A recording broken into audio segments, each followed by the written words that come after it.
Fine. चलिए. First of all, please let me know what we discussed in the previous class. Public finance. Public finance. How you will define the public finance? हाँ तो क्या समझें क्या होता है public finance?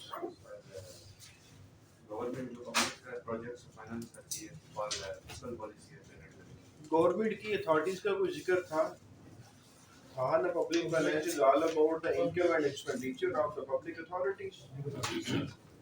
Public authority का income, public authority का खर्चा, it's all about the public finance. Scope क्या था पब्लिक फाइनेंस का? क्या क्या कुछ शामिल हो रहा था पब्लिक फाइनेंस के अंदर? पब्लिक की इनकम, पब्लिक के एक्सपेंडिचर, पब्लिक का डेट और फाइनेंशियल एडमिनिस्ट्रेशन. चार चीजें तो डिस्कस हुई थी. पब्लिक की इनकम दो सोर्सेज थे, टैक्स और नॉन टैक्स. दो ही थे ना जी? ये ठीक हो गया. और पब्लिक के एक्सपेंडिचर कौन से थे? दो ही थे, वो भी डेवलपमेंट और नॉन डेवलपमेंट. तो ये चीजें कवर हो गई. फिर पब्लिक का डेट क्यों जरूरत पड़ती थी? क्योंकि क्योंकि जब आपका expenditure is greater than your income, then there is need of public debt. So government public debt को ले लेती है, चाहे वो डोमेस्टिकली ले ले या फिर फॉरेन से डेट ले ले. इसके अलावा और क्या था? जो पॉलिसीज बनाती है ताकि इकोनॉमिक ग्रोथ लेके आए, तो फाइनेंशियल एडमिनिस्ट्रेशन के हेड के अंदर चला जाता था. तो चार स्कोप को हमने डिस्कस किया था पब्लिक फाइनेंस के अंदर.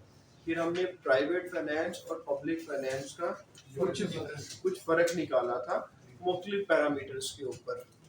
ये निकालने के बाद हमने क्या डिस्कस किया था? GDP growth advantages. जीडीपी को हमने कहा कि GDP is equal to consumer plus private investment plus government की स्पेंडिंग प्लस नेट एक्सपोर्ट्स या नेट इंपोर्ट्स. यही किया था हमने. सही. इसको अंडरस्टैंड करने के बाद हमने फिस्कल पॉलिसी को पढ़ा कि फिस्कल पॉलिसी क्या होती है. जी क्या होती है फिस्कल पॉलिसी? जीटीटीएस आपने बताया था कि जब वो नहीं, वो तो ठीक हो गया ना. That is the type of the fiscal policy. Expansionary fiscal policy में हमने कहा कि गवर्नमेंट किस तरह एक्सपैंड करती है, तो वो जीटीटीएस के थ्रू एक्सपैंड करती है.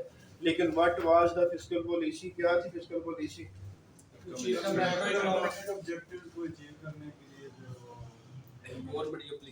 गवर्नमेंट जो है वो अपने इनकम और अपने एक्सपेंडिचर के थ्रू क्या करती है? एग्रीमेंट डिमांड को इन्फ्लुएंस करती है. ठीक है जी. तो वो फिर किस्में हमने डिस्कस की कि कौन कौन सी किस्में होती हैं फिस्कल की. हमने कहा एक एक्सपेंशनरी होती है और एक कंट्रैक्शनरी होती है. एक एक्सपेंशनरी और एक कंट्रैक्शनरी. तो एक्सपैंड करने को, फैलाने को मैंने कहा कि जब इकोनॉमी को फैलाना चाहती है गवर्नमेंट, तो फिर वो जीटीटीएस करती है. तो इसमें जीटीटीएस अब मैं जिससे पूछूंगा वही बताएगा. तो वहाँ साहब रजिस्टर को करें बंद. फिस्कल पॉलिसी की दो टाइप है, एक एक्सपैंड करने वाली और एक कॉन्ट्रैक्ट करने वाली. एक्सपैंड करने वाली फैलने वाली और कॉन्ट्रैक्ट करने वाली सुकड़ने वाली. तो जो एक्सपैंड करनी है उसमें गवर्नमेंट कुछ चार स्टेप लेती है, जिसको मैंने कहा कि जीटीटीएस. तो इसमें जी किसके लिए था? Government spending. आप नवाज है जी. चलिए आप जी नवाज साहब. गवर्नमेंट की स्पेंडिंग. अब मुझे बताओ कि अगर गवर्नमेंट एक्सपैंड करना चाहती है इकोनॉमी को, तो अपनी स्पेंडिंग को कम कर देगी. ऐसे ही है. गवर्नमेंट अपने जो स्पेंडिंग है उनको नीचे कर देगी तो इकोनॉमी बढ़ जाएगी. क्योंकि वो खर्चे ज्यादा करेगी. ज़्यादा से ज़्यादा खर्च करेगी। जब ज़्यादा खर्च करेगी तो गवर्नमेंट खर्च क्या करेगी कि सड़कें बना दो, तो लोग आउटपुट लोगों की ज़्यादा होगी। जब ज़्यादा आउटपुट होगी तो फिर इकोनॉमी भी खुल जाएगी। ठीक है, इसके बाद आप बताएं कि ये टी किसके लिए है? Tax reduce, Tax- tax rate. Tax rate को रिड्यूस कर देते हैं। Yes sir. इससे क्या फायदा होगा? इससे सर जो वो बिजनेसमैन है उसके पास अपॉर्चुनिटी होगी ताकि वो ज़्यादा स्पेंड कर सके, ताकि जॉब अपॉर्चुनिटीज क्रिएट हो उसकी जाए। सेविंग बढ़ जाएगी। Yes sir. जब सेविंग बढ़ेगी तो कहीं ना कहीं वो इन्वेस्ट करेगा, और जब इन्वेस्ट करेगा तो उससे भी क्या होगा, इकोनॉमी के अंदर इन्वेस्ट करेगा, इकोनॉमी और खुलेगी और एक्सपैंड करेगी। अब नवाज साहब फिर बताएंगे टी किसके लिए है? Transfer of payment. क्या? Transfer payment. Transfer of payment. ये क्या होता है? ट्रांसफर पेमेंट्स ये क्या होता है? ठीक है जनाब। विदाउट सर्विस सर गवर्नमेंट पे लेता कुछ भी नहीं है, Yes. पैसे दे देना, लेना कुछ भी नहीं और पैसे ट्रांसफर पेमेंट्स कर देना। लाइक गवर्नमेंट जो है वो स्कॉलरशिप दे देती है लोगों को, उनकी सोशल वेलफेयर के लिए कहीं पे कंट्रीब्यूट कर देती है। तो जब वो ट्रांसफर पेमेंट्स होती हैं तो ये भी एक वजह बन जाती है कि इकोनॉमी बढ़ जाती है। फिर हमने कहा था सब्सिडीज। सब्सिडी क्या होती है कि लाइक बिजली का यूनिट जो है वो 15 रुपए पर यूनिट पड़ता है, गवर्नमेंट कहती है कि मैं 10 रुपए पर यूनिट देती हूँ, 5 रुपए मैं आपको माफ करती हूँ, आप इकोनॉमिक एक्टिविटी करो, आप प्रोडक्शन करो। तो ये गवर्नमेंट क्या कर रही है? सब्सिडी दे रही है, सब्सिडी करके वो इकोनॉमी को बढ़ाने की कोशिश कर रही है, फैलाने की कोशिश कर रही है, इसी को एक्सपेंशन कहते हैं। ये ठीक हो गया। मैंने आपको कहा था कि 5 इंडस्ट्रीज हैं, तो किसी ने कोशिश की कि 5वीं इंडस्ट्री को अलग करने के लिए। एक मुझे बोली हुई थी कि 5 इंडस्ट्रीज हैं जिसमें एक है फैसलाबाद की और 4 सियालकोट की, तो कौन सी एक और हो सकती है? हाँ जी, कौन कौन सी इंडस्ट्रीज थी जिनको सब्सिडीज मिल रही हैं, जिनको जीरो रेटेड करार दिया गया, फिर बाद में एक्सपोर्ट ओरिएंटेड नाम रखा गया उनका? फैसलाबाद की टेक्सटाइल, ठीक है, और सियालकोट की स्पोर्ट्स होगी, लेदर की होगी, और सर्जिकल हो गई, और आपने देखी होगी। चलो फिर ऐसे ही है। ठीक है जी। एक और भी है, और कौन सी इंडस्ट्री है लेदर के अलावा, और कौन सी है? कोई सियालकोट का नहीं है, तो और कौन सी इंडस्ट्री है सियालकोट?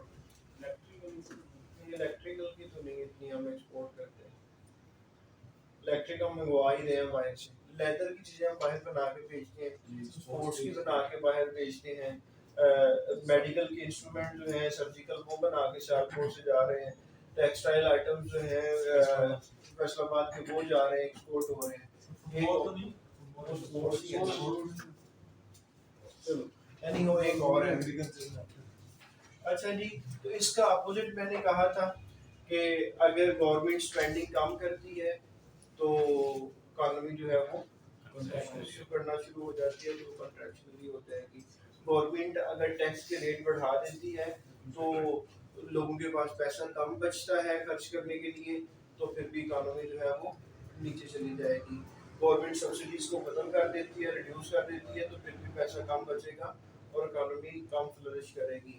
और ट्रांसफर ऑफ पेमेंट्स भी अगर कम करती है तो फिर भी लोगों के पास पैसा कम होगा, तो इकोनॉमी जो है वो पीछे की तरफ आएगी। अब आप देखिए, जब आपको फिस्कल पॉलिसी को लिखने के लिए मिला तो what are the objectives of a fiscal policy? Fiscal policy के क्या मकसद होते हैं?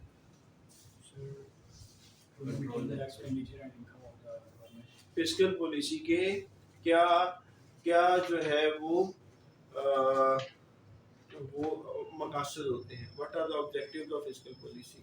मकसद मैंने कहा था जब भी है आंखें बंद करके वो 4 लिख देना। Economic development. जब भी मकसद आए कि इकोनॉमिक डेवलपमेंट के लिए कि क्या मकसद होते हैं इकोनॉमिक ऑब्जेक्टिव्स क्या होते हैं, तो वहाँ मैंने कहा था कि 4 लिख देना। वो 4 कौन से हैं? प्राइस स्टेबिलिटी, एक तो गवर्नमेंट जो है नंबर 1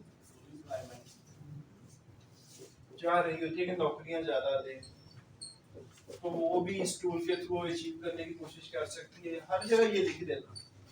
और प्राइस की स्टेबिलिटी चाह रही है गवर्नमेंट, तो ये मकसद हो सकता है। Balance of payment, equilibrium BOP, of balance of payment, और क्या मकसद हो सकता है? Economic development, payment. यहाँ पे फिस्कल पॉलिसी का ये भी लिखते हैं कि बैलेंस बजट भी जो है ना, वो भी इसके थ्रू अचीव हो सकता है। ठीक है जी। और आपने क्या बताया? Economic development, economic development.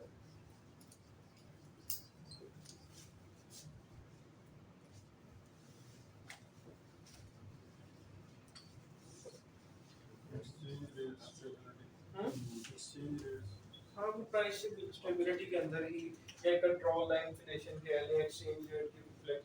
तो आप जब अगर वो कहें कि फिस्कल पॉलिसी के क्या मकासद होते हैं, तो ये मकासद आप लिख सकते हैं कि फिस्कल पॉलिसी एक टूल है जिसकी वजह से गवर्नमेंट जो है वो एग्रीगेट डिमांड को हिट करने की कोशिश करती है। कैसे? या तो वो अपनी स्पेंडिंग के थ्रू कर लेती है या फिर वो टैक्सेस के थ्रू कर लेती है। तो इस तरह करके गवर्नमेंट जो मकसद है, जो मकासद है इकानमी को एग्रीगेट डिमांड को छेड़छाड़ करने के लिए, वो इसके जरिए पूरे कर सकती है। और जो स्टेटेड ऑब्जेक्टिव्स होते हैं फिस्कल पॉलिसी के, वो ये 1 2 3 4 5। इसमें अगर इनको तोड़ना है तो आप इसको इन्फ्लेशन को अलहदा कर लो और साथ में एक्सचेंज रेट को अलहदा कर लो। सही है। बैलेंस ऑफ पेमेंट किधर है? बैलेंस ऑफ पेमेंट क्या होती है? आपकी एक्सपोर्ट माइनस इंपोर्ट, जो रिजल्ट निकलता है बैलेंस ऑफ पेमेंट आ जाता है। बैलेंस बजट क्या होता है? बजट एक डेफिसिट बजट होता है, एक सरप्लस होता है और एक बैलेंस होता है। अब डेफिसिट बजट सबको क्लियर है। अब जब खर्चे ज़्यादा हो जाते हैं, इनकम कम होती है सरकार की, तो फिर वो डेफिसिट बजट होता है, क्योंकि वो पब्लिक डेट लेके बराबर करता है उससे। जब सरप्लस बजट होता है, कमाई ज़्यादा हो जाती है, खर्चे कम होते हैं, सरप्लस बजट हो जाता है। बैलेंस बजट कब होता है? जब इनकम बराबर हो जाती है खर्चों पे सरकार की, तो बैलेंस बजट हो जाता है। तो ये चीज़ें जब आप इसको लिख रहे होंगे तो तीनों को डिस्कस कर लीजिएगा। बैलेंस ऑफ पेमेंट को लिख रहे होंगे, एक्सपोर्ट और इंपोर्ट को डिस्कस कर लीजिएगा। प्राइस स्टेबिलिटी को लिख रहे होंगे तो इन्फ्लेशन और एक्सचेंज रेट को डिस्कस कर लीजिएगा। फुल एम्प्लॉयमेंट पे लिख रहे होंगे तो यहाँ पे आप डिस्कस कर लीजिएगा जो वो सहूलियात कह रहे थे कि स्टैंडर्ड ऑफ लिविंग जो है यस सर, वो हो जाता है, लोगों को रोजगार मिल जाता है, अनएम्प्लॉयमेंट जो है वो रिड्यूस हो जाती है। तो इसके अंदर आप ये डिस्कस कर लीजिएगा। और इकोनॉमिक डेवलपमेंट में आप कह लीजिए कि ओवरऑल जीडीपी जो है वो आपका ग्रो हो जाता है, आपका इंफ्रास्ट्रक्चर जो है वो बेहतर हो जाता है। तो ये वो मकासद हैं जो कि गवर्नमेंट अचीव कर रही होती है थ्रू फिस्कल पॉलिसी।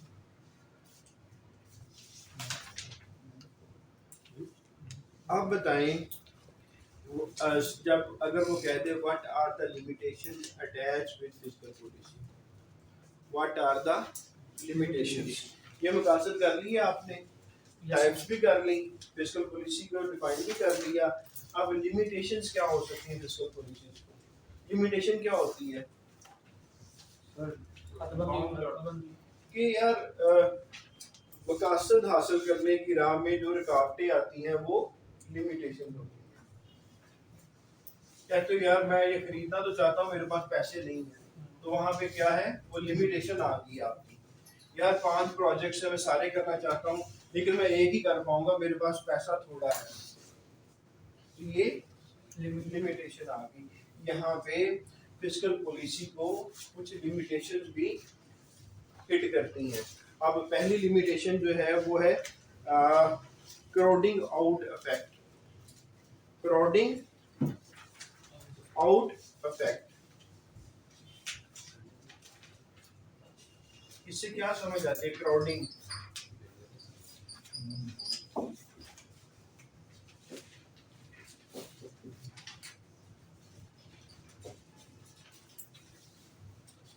ये पहली लिमिटेशन है। क्राउडिंग आउट इफेक्ट ये होता है कि जब गवर्नमेंट हर काम में खुद ही इन्फ्लुएंस करना शुरू कर दे, लाइक गवर्नमेंट अगर स्पेंडिंग बढ़ा दे एजुकेशन सेक्टर में, तो उसका इफेक्ट क्या आएगा? प्राइवेट यूनिवर्सिटियाँ कम हो जाएंगी। अच्छा, गवर्नमेंट अगर हेल्थ सेक्टर में एक्सपेंडिचर बढ़ा दे, देखो गवर्नमेंट ने क्या किया, फिस्कल पॉलिसी ली, एक्सपेंड करना चाहा, एक्सपेंड करते हुए कहते हैं चलो एजुकेशन सेक्टर में खर्च करते हैं ज़्यादा। अगर गवर्नमेंट की जो यूनिवर्सिटीज़ हैं वो इतनी ज़्यादा हो जाए और तमाम लोगों को गवर्नमेंट की यूनिवर्सिटीज़ में एडमिशन मिलना शुरू हो जाए, जितने भी बच्चे हैं मेडिकल के जो जाना चाहते हैं वो मेडिकल में एडमिशन मिल जाए गवर्नमेंट की यूनिवर्सिटीज़ में, जितने भी बच्चे हैं उनको एडमिशन मिल जाए इंजीनियरिंग में तमाम सरकारी यूनिवर्सिटीज़ में, तो प्राइवेट यूनिवर्सिटीज़ क्या होंगी? कम हो जाएंगी, उनको नुकसान होना शुरू हो जाएगा। तो ये एक तरफ फ़ायदा है, तो एक लिमिटेशन ये भी है कि प्राइवेट सेक्टर पे डिस्कस होगा। सिर्फ एग्जांपल के लिए कह रहा हूँ, लेकिन क्राउडिंग आउट इफेक्ट इसलिए ही कहते हैं। लाइक हॉस्पिटल, अगर गवर्नमेंट के हॉस्पिटल अच्छे तरीके से फंक्शन शुरू कर दें, तो जो प्राइवेट वाले हैं जो इतनी छुट्टियाँ लेके बैठे हुए हैं उनके तो बंद हो जाएंगे। ठीक है जी, तो ये लिमिटेशन आती है। फिर वो लोग भी जो स्टेक होल्डर होते हैं वो भी आके अपना रोल प्ले करते हैं, नहीं करने देते। फिर तो ये जब नहीं करने देते तो ये क्या बन जाती है, एक लिमिटेशन। देखो ना, जो सरकार में आते हैं लोग, जो उनको लेके आते हैं, तो वो अपनी फिर बातें भी तो बनवाते हैं ना। आप अपने एरिया में देख लें, जब एक एमएलए या एमपी बनता है, जब उसके इलेक्शन के डेज होते हैं, तो जिन लोगों ने आने वाले दिनों में उनसे काम करवाने होते हैं, उनसे ठेके वगैरह लेने होते हैं, तो वो इलेक्शन के दिनों में 3 4 गाड़ियां उनके घरों में खड़ी कर देते हैं। एमपी कैंडिडेट हमारी गाड़ियां इस्तेमाल करें, आप अपनी वो अपनी जो कंपेन है वो चलाएं। जब वो बन जाते हैं फिर अगले दिन ही पहुंच जाते हैं कि जनाब मिनिस्टर बन गए, तो ये एक कॉन्ट्रैक्ट आ रहा है, ये तो मुझे दे दें। इसी तरह फिर फिस्कल पॉलिसी जब आप बनाते हैं इस तरह की, जिससे डेवलपमेंट हो जाए सरकारी चीज़ों की, तो गैर सरकारी के तरफ जाएंगे, नहीं होंगी ना फिर। तो फिर इस तरह ये एक लिमिटेशन मौजूद है, क्राउडिंग आउट इफेक्ट। जिसमें सर ये बासिस आपकी एयर व्यू है, अब बासिस आपकी एयर व्यू है। अगर पीआईए बहुत अच्छी हो जाए और पीआईए की फ्लाइट जो है हर 30 मिनट्स के बाद कराची की तरफ जा रही हो लाहौर एयरपोर्ट से, इसी तरह 30 मिनट्स के बाद फ्लाइट जो है वो दुबई को जा रही हो, तो जो प्राइवेट वाली फ्लाइट्स हैं वो काम करेंगी नहीं सर, वो कहेंगे पीआईए पे चलते हैं सारे, और पीआईए को अच्छी भी हो जाए, सर्विस भी अच्छी हो जाएगी, सर्विस भी अच्छी हो जाए। या फिर अगर ये हमारा जो ये ट्रेन ये वाली ट्रेन सिस्टम बनी मेट्रो जो है वो हर इलाके में चली जाए, और नंबर ऑफ जो बसेस यहाँ चल रही है वो भी बढ़ा दी जाए कि हर 2 मिनट के बाद आपको बस मिल रही है, तो ये प्राइवेट वाले वो तो गए, उबर भी गई, सारे के हर जगह पे इसका रूट हो जाए। एक रूट ये यहाँ पे इस रोड पे है, एक माल रोड पे एक बना दे और एक नहर पे हो जाए, बंद हो गए बाकी सारे।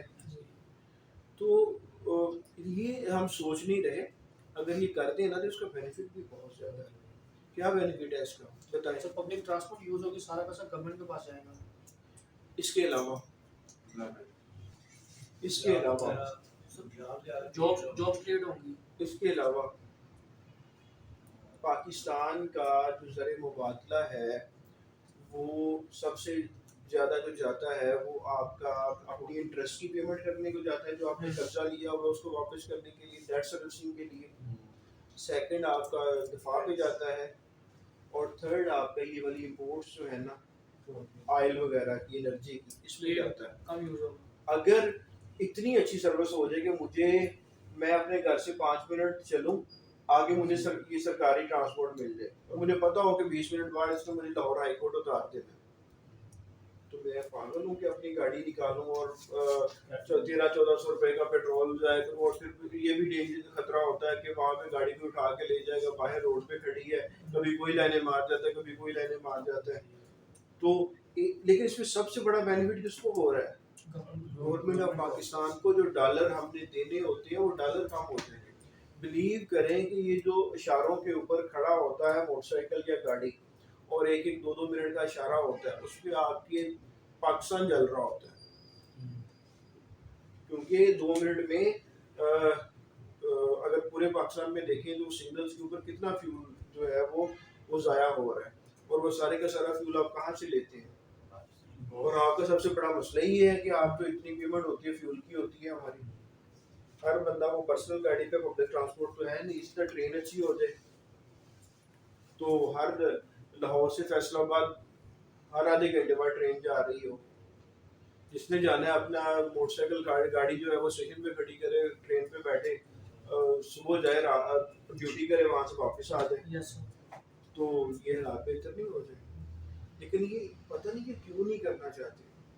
सर सेल्फ पर्सनल है सर, ये बासी साहब ने सर ये जब थे ना पीएम, इन्होंने पता क्या किया था, सारे ही 3.5 साल लगा लिए इमरान खान साहब ने, इन्होंने क्या किया? मुझे कोई और ही चीज निकलेगी मुंह से कि अगर ये he is the luckiest person, अगर ये अगले 1.5 साल पूरे कर जाते तो इनको एक सीट भी ना मिलती।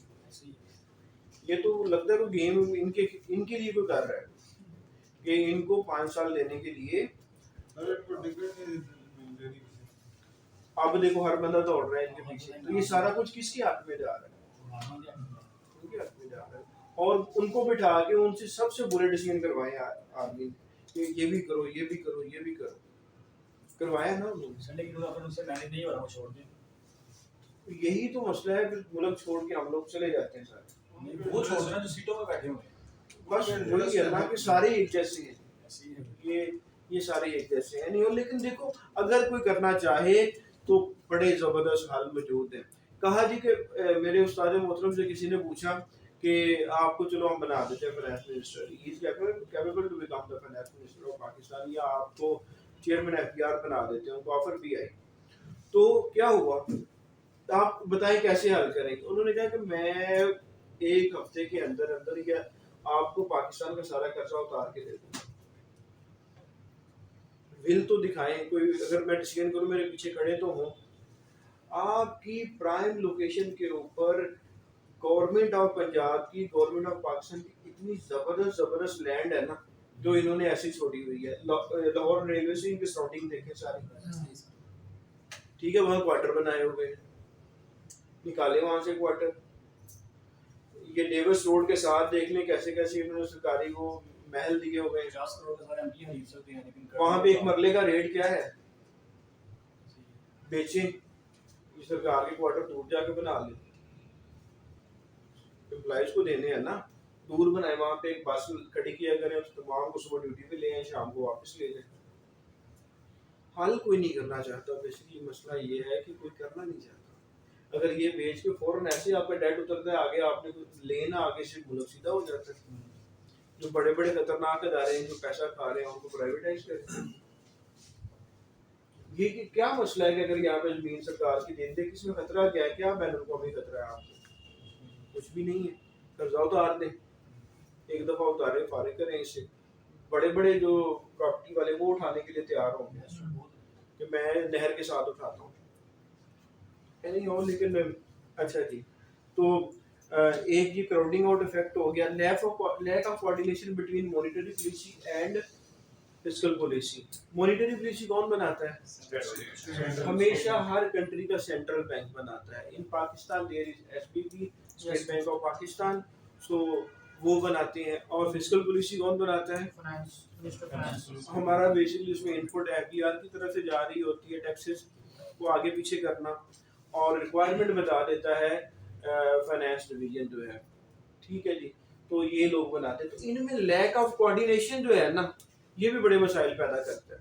मॉनेटरी पॉलिसी मशरक की तरफ जा रही होती है और फिस्कल पॉलिसी मगरब की तरफ जा रही होती है, ये भी लिमिटेशन है। इस वजह से फिस्कल पॉलिसी भी अपने जो अहदाफ है, उनको टारगेट है, उनको हासिल नहीं कर पाती। कि वहाँ पे जो बंदा बैठा हुआ है governor state bank of Pakistan, वो कुछ और सोचता है, और जो फाइनेंस मिनिस्टर बैठा हुआ है वो किसी और डायरेक्शन में सोचता है। ठीक है जी। वैसे इस वक्त गवर्नर जो है स्टेट बैंक ऑफ पाकिस्तान वो हमारे मेंबर है ICMB के। ठीक है, तो उन्होंने भी यहीं से पढ़ा और पढ़ के वो, उसके अलावा पहले भी कई ऐसे इंस्टेंसेस आए। अच्छा, लैक ऑफ कोऑर्डिनेशन ये हो गया। Forecasting, fiscal policy some time एक लिमिटेशन ये भी आ जाती है कि फोरकास्टिंग क्या होता है। देखो मैंने बहुत दफा बता दिया, आप फोरकास्टिंग आप भविष्य को देख रहे होते हैं, फ्यूचर को देखने की कोशिश कर रहे होते हैं ना। जैसे कहते हैं फोरकास्ट करते हैं लाहौर में 11:35 में बारिश होगी, सम टाइम हो जाती है, सम टाइम नहीं होता। इसी तरह फिस्कल पॉलिसी में भी आप एस्टिमेट कर रहे होते हैं, आप अंदाजे लगा रहे होते हैं कि हमारी इनकम इतनी होगी और हमारा खर्चा इतना होगा। तो फिस्कल वो अंदाज़ा सम टाइम ठीक भी हो जाता है, सम टाइम तो अगर जब ठीक नहीं होता उसमें डेविएशन आ जाती है तो फिर क्या होगा, ये फिर वो फिर अपना हदफ लिमिटेशन ही है ना जी। अच्छा, टाइम लैग, एक है टाइम लैग। टाइम लैग क्या होता है कि वो वक्फा आ जाता है, टाइम लैग आ जाता है कि लाइक आपने फैसला अब किया, उसके रिजल्ट जो है 3 साल बाद आना शुरू होते हैं फिस्कल पॉलिसी के। तो ये है टाइम लैग कि आप पॉलिसीज अब बनाते हैं और उसका जो फल है वो उस साल में नहीं मिलता बल्कि किसी और दौरानिए में जाके मिलता है। तो ये भी एक, देखो ये जो इकोनॉमिक पॉलिसीज होती हैं ना, ये लॉन्ग टर्म होती है, शॉर्ट टर्म नहीं होती। हमारा एक और भी एक प्रॉब्लम ये है कि अगर किसी ने एक अच्छा काम किया ना तो उसको कंटिन्यू अगली गवर्नमेंट आके नहीं करती। एक तो कंटिन्यूटी मिलती नहीं है किसी को, यस सर। कि जो एक दफ़ा गवर्नमेंट में आता है एक दफ़ा वो नहीं होता। यूजुअली पाकिस्तान का ट्रेंड यही है कि अगर एक दफ़ा पाकिस्तान पीपल्स पार्टी आई तो नेक्स्ट जो है वो नून लीग के बाद फिर पीपी, फिर नून लीग, उससे पहले शायद कोई और पार्टीज होगी और इनके दरमियान में माशाल्लाह, ठीक है, वो भी आधा हिस्सा ले जाता है। तो कंटिन्यूटी नहीं है ना, तो फिर वो नफरत करते हैं एक दूसरे की पॉलिसीज के साथ भी। हालांकि ऐसा नहीं होना चाहिए, बंदों के साथ चाहे हो लेकिन उनके कामों के साथ नहीं होनी चाहिए। अगर काम अच्छा है तो उसको कंटिन्यू रहना चाहिए।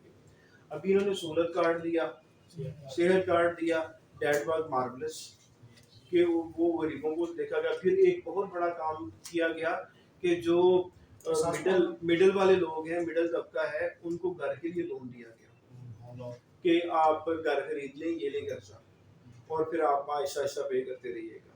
ये बड़ा अच्छा था। अब पता नहीं वो चल रहा है या नहीं चल रहा। तो ये वाले उनके स्टेप अच्छे थे। ठीक है जी। तो ये भी एक रीज़न है कि हमारे हमारे फेल्योर का, हमारे पीछे जाने का। इंडिया कितनी बड़ी इकानमी बन गया, आप कितने नंबर पे आ गए। यूके को रिप्लेस किया, वो उसने यूके को पीछे कर दिया और खुद आगे आ गया।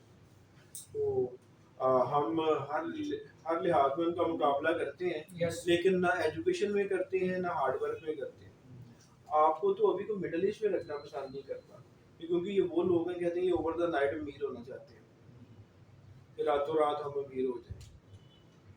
तो ये एनी हाउ नेगेटिव। हाँ, टाइम लैग का एग्जाम्पल यही इसका है ना कि कोई भी अगर आप पॉलिसीज बनाते हैं तो उसका रिजल्ट जो है वो स्पॉन्टेनियसली नहीं होता। कोई भी पॉलिसी बना लें, वो अगर आप किसी चीज़ को एग्जेम्पशन देते हैं, एग्जेम्प्ट कर दिया टैक्स में, एग्जेम्पशन क्या होता है, किसी सेक्टर को माफ़ कर दिया ताकि इंडस्ट्री जो है वो बने और इंडस्ट्री आए, और इंडस्ट्री आएगी तो देखो फुल एम्प्लॉयमेंट की तरफ आ जाएंगे, लोगों को रोजगार मिलेगा। तो लिया तो अभी डिसीजन, एग्जाम तो अभी किया, लेकिन एम्प्लॉयमेंट मिलते मिलते लोगों को इंडस्ट्री रातों रात तो नहीं लगती। अगर किसी ने कोई बड़ी फैक्ट्री बनानी है, कंपनी बनानी है, कंस्ट्रक्ट करनी है, तो क्या वो 1-2 दिन में हो जाएगी। हम तो प्लांट भी बाहर से मंगवाएंगे और वो आते आते ही 90 दिन 150 दिन लगेंगे। तो ये है वो टाइम लेट होगा डेफिनेटली। कि आपने कहा ना कि फिस्कल पॉलिसी के थ्रू क्या कर रहे थे, टैक्स के साथ खेल रहे होते हैं। गवर्नमेंट ने ऐलान किया कि जो भी नई इंडस्ट्री लगेगी और अगर वो साउथ पंजाब में लगती है तो उनको 100% टैक्स की छूट। ठीक है जी, लोग फैसला करते हैं चलो यार नई इंडस्ट्री लगाते हैं, और फिर वो प्लांट वो लगेगा जो बिल्कुल नया हो, पाकिस्तान में कभी भी पहले इस्तेमाल ना हुआ हो। इसका क्या मतलब, गवर्नमेंट चाह रही है कि नई इंडस्ट्री लगे, पुरानी ना हो। तो जब आप, हाँ जी कोई मैसेज आ रहे हैं यहाँ पे, वो कह रहे हैं पॉइंट्स बोल भी लेंगे। ठीक है सर। थोड़ा शेयर किया मैं। अच्छा ये पॉइंट्स जो हैं ऑलरेडी, बोर्ड पे लिख के समझाएं। ये पॉइंट्स जो हैं ऑलरेडी आपके पास मौजूद हैं। क्राउडिंग आउट इफेक्ट हो गया, इसके बाद जो नॉन कोऑर्डिनेशन और लैक ऑफ कोऑर्डिनेशन जो है between monetary and fiscal policy, monetary and fiscal policy. ठीक है जी, एक अभी हमने किया टाइम लैग और एक हमने फोरकास्टिंग को डिस्कस कर लिया। और इसके बाद negative effects of tax. Negative effects of tax क्या होते हैं? लोग डिमोटिवेट भी हो जाते हैं सम टाइम, लाइक समटाइम ऐसा भी होता है कि टैक्स को बढ़ाया जाता है तो लोगों की सैलरी उतनी नहीं बढ़ती और टैक्स ज़्यादा बढ़ जाता है। लाइक अभी रिसेंटली जो हुआ कि गवर्नमेंट ने क्या किया कि टैक्स रेट को, सैलरी वालों को जंप लगाया, और जब सैलरी वालों का टैक्स रेट का जंप लगा तो रियल टर्म्स में उनकी सैलरी बढ़ने की बजाय उनको घर लेके जो जाने वाली है वो कम हो गई। तो इससे नेगेटिव इफेक्ट भी आ जाता है, लोग डीमोटिवेट भी हो जाते हैं, लोग दिल हार भी जाते हैं। ठीक है जी, तो नेगेटिव इफेक्ट। तो दीस वर द लिमिटेशंस। ये लिमिटेशंस भी आप मेमोराइज कर लीजिएगा। ऑब्जेक्टिव्स आपको वैसे ही आते हैं। इसके बाद ऑब्जेक्टिव्स आते हैं ना 4-5, वही हर बार उसी को आपने लिखना है। लिमिटेशंस आपने अभी इसको मेमोराइज कर लेना है। अभी अगर आपसे पूछे कि what are the functions of tax, tax का क्या फंक्शन होता है, तो किसी ने ये जो मैंने आपको पेजेस प्रोवाइड किए हैं इनको पढ़ा है किसी ने? जो पब्लिक फाइनेंस के पेजेस हैं उसमें आपको पेपर में पूछ लेता है कि what are the functions of taxes.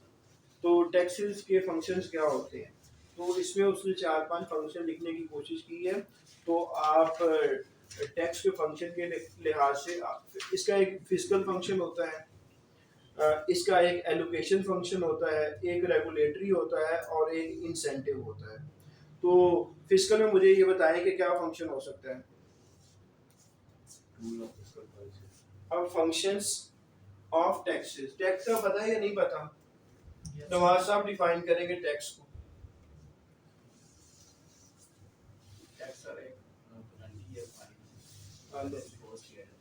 Penalty है कि कमाई करते हो पेनल्टी दो।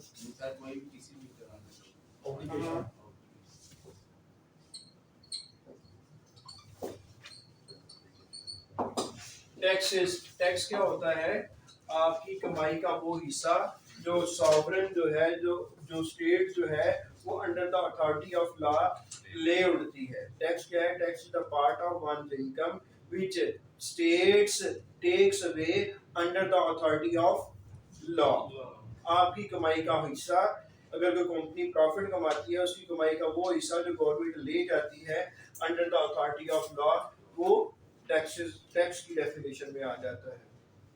और फिर क्यों लेके जाती है? क्योंकि वो कहती है मैं आपको इंफ्रास्ट्रक्चर प्रोवाइड करूंगी, आपको मेडिकल प्रोवाइड करूंगी, आपको अदर सिक्योरिटी प्रोवाइड करूंगी, आपको बाकी सहूलियत प्रोवाइड करूंगी।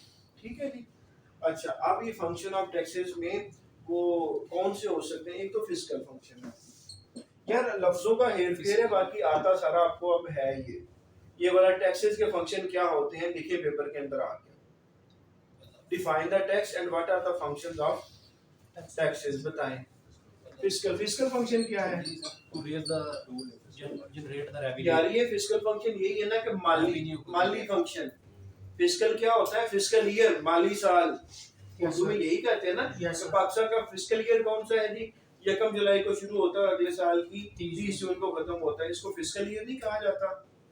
ठीक Yes, है, sir. तो इसी तरह टैक्स का जो फंक्शन है फिस्कल फंक्शन, गवर्नमेंट को जो इनकम चाहिए है वो कहाँ से आ रही होती है? टैक्सेस के थ्रू आ रही होती है मोस्टली। वैसे नॉन टैक्सेस भी आती है, जो कि हमने कहा कि नॉन टैक्स रेवेन्यू भी, लेकिन टैक्सेस जो मेजर गवर्नमेंट को पैसा आता है वो टैक्स के थ्रू आता है। तो फिस्कल फंक्शन। दूसरा मैंने आपको क्या बताया? एलोकेशन। एलोकेशन फंक्शन का क्या मतलब है? कहाँ का स्पेंड करना है, कहाँ खर्च करना है, कहाँ एलोकेट करना है। फिर यही होता है एलोकेशन फंक्शन के। गवर्नमेंट क्या करती है? क्या है पाकिस्तान में कौन सा सिस्टम चल रहा है? प्रोग्रेसिव टैक्सिंग हो रही है। इनकम टैक्स की प्रोग्रेसिव भी होती है ना। प्रोग्रेसिव क्या होता है? जैसे जैसे इनकम ऊपर को जाएगी, रेट ऑफ टैक्स क्या होगा? ये भी ऊपर की तरफ जाएगा। अगर ये दोनों ऊपर की तरफ जाते हैं तो इस तरह के टैक्सिंग सिस्टम को प्रोग्रेसिव टैक्सिंग कहा जाता है। अच्छा, तो ये क्या हो रहा होता है? इससे क्या साबित होता है कि जो अमीर है, जो रिच है, वो ज्यादा टैक्स पे करता है। और गवर्नमेंट का इंटरनेशनली और इसी तरह किया जाता है कि जो लोग कम कमा रहे हैं उनको कम टैक्स लो, जो लोग ज्यादा कमा रहे हैं उनसे ज्यादा टैक्स लो। और ज्यादा टैक्स लेके गवर्नमेंट कहाँ जाती है? पाकिस्तान में तो कहीं और चली जाती है, लेकिन वो टैक्स जो है अवाम की वेलफेयर के लगता है कि जो गरीब आदमी बीमार होता है तो वो हॉस्पिटल चला जाता है, सर्विसेज हॉस्पिटल चला गया, व्यू हॉस्पिटल चला गया या कोई और हॉस्पिटल चला गया, वहाँ पे क्या उनको सहूलियात मिल जाती हैं सेहत। या फिर उनके बच्चे जो हैं वो प्राइवेट स्कूलों में नहीं जा सकते तो सरकारी स्कूल गवर्नमेंट बनाती है, सरकारी उस्तादों को फीसें देती है और वहाँ जाके पढ़ लें। ठीक है जी। वो अपनी गाड़ियाँ नहीं ले सकते तो पब्लिक ट्रांसपोर्ट गवर्नमेंट चला देती है कि चलो इस पे जाके।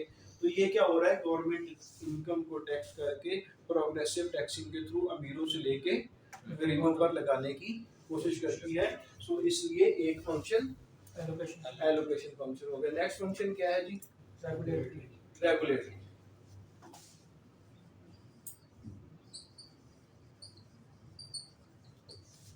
ये मैं अक्सर कहा करता हूँ कि आपके घर में पंखे का रेगुलेटर होता है या नहीं होता? रेगुलेटर क्या कर रहा होता है?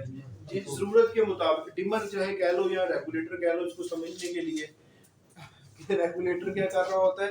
रेगुलेट कर रहा है, जरूरत के मुताबिक स्पीड को कम या ज्यादा कर रहा होता है। तो इसी तरह जो टैक्सेस हैं उनका ये फंक्शन होता है कि गवर्नमेंट किस सेक्टर को ऊपर लेके जाना चाहती है, इंडस्ट्रियल सेक्टर को, और किसको नीचे लेके जाना चाहती है। ऐसी तमाम सेक्टर्स जो कि मुज़र हैं गवर्नमेंट उनको नीचे लेके जाना चाहती है, और जो सेहतमंद हैं, जो अच्छे हैं कंट्री के लिए, उनको ऊपर लेके जाना चाहती है। लाइक सिगरेट का सेक्टर जो है, जो सिगरेटें बनाने वाले हैं उन पे टैक्स ज़्यादा होता है या कम होता है? उतने का सिगरेट नहीं होगा जितने उस पर टैक्सेस होंगे। एक चीज़ सर्टन होती है कि आप आंखें बंद करके नोट कर लें कि जब कभी भी बजट आता है तो सिगरेट के ऊपर टैक्स की शरह और बढ़ाई जाती है। तो हमेशा कि उसके ऊपर जो स्मोकिंग करने वाले लोग हैं वो जरूर जून में जाके वो डंडे इकट्ठे कर रहे होते हैं कि यार हाँ मिनी बजट जब आता है उसमें भी सिगरेट पे फोकस करते हैं। हाँ, तो फिर वो क्या करते हैं कि वो सिगरेट इकट्ठी कर रहे होते हैं कि यार ले लो, इसलिए तो बढ़ना ही बढ़ना है, तो इसको स्टार्ट कर लो, चलो ऑब्वियसली तो 2-3 महीने तो गुजर जाएंगे।